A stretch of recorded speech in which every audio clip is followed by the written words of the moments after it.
the Overnight Underground News Podcast. Here's today's headlines. The plague. It ain't done with us yet. Texas slows its reopening. Crime skyrockets in New York City. New York City! The Dixie Chicks lose half their name, and NASA is full of shit. These stories and more on today's Overnight Underground News. I'm John Ford. Coronavirus is back with a vengeance. According to Axios, nationwide there is a 30% rise in infections compared to the beginning of the month. Arizona looks really screwed, with nearly an 80% uptick in cases, 75% in Michigan, 70% in Texas, and of course there's always Florida, making the infection top four with 66%. Even California, the state where every day brings one kind of disaster or another, is seeing an uptick of 47%. You're all sick! The Texas Governor Greg Abbott is putting the kibosh on his reopening plans in the Lone Star State and ordered hospitals to postpone elective surgeries in 4 counties, as coronavirus cases and hospitalizations from the plague are indeed on the uptick. CNBC notes that Abbott walked back any future reopening plans due to the spread of COVID in the state. Well, it is Texas. They could always try shooting the virus. I command that you shoot me now. Speaking of shooting, things aren't much better in New York City. New York City! But the problems there aren't due to the plague, per se. Crime is spreading faster than the clap in the city that never sleeps. Well, they must get some kind of sleeping. How else do you explain all that clap?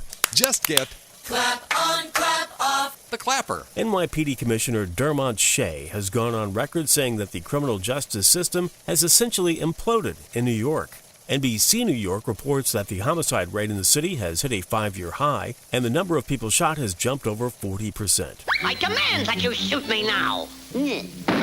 New York has been experiencing kind of a perfect storm of stupidity, with judicial system shutdowns, breakdown of the social nets, and bail reform laws that many say just release criminals back onto the streets straight after an arrest. Sounds to me like a perfect storm for booting de Blasio.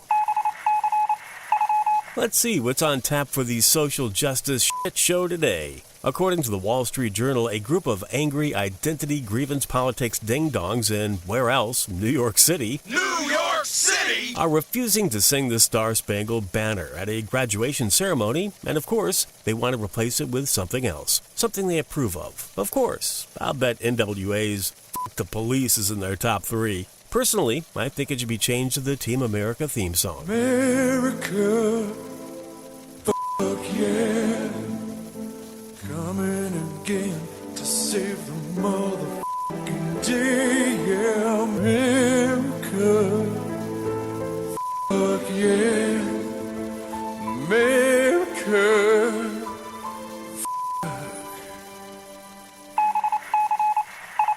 Oh, have you heard this one yet? The Dixie Chicks are changing their name to just the Chicks. You know, they better check with their intersectionalist overlords to see if it's okay to be called the Chicks, as chicks is a common vernacular for women. And as we all know by now, there is no such thing as gender or assigned sex. Besides, isn't chicks sexist or something? What's wrong with being sexy? Sexist. They would have been better off changing their name to the Dicks. Dick is good! Dick is good! Turn off his microphone! I do wonder, though, when they'll rename Dixie Cups to just plain old cups. According to the San Francisco Gate, the Chicks website now says they, quote, want to meet this moment. Oh, it's a magic moment.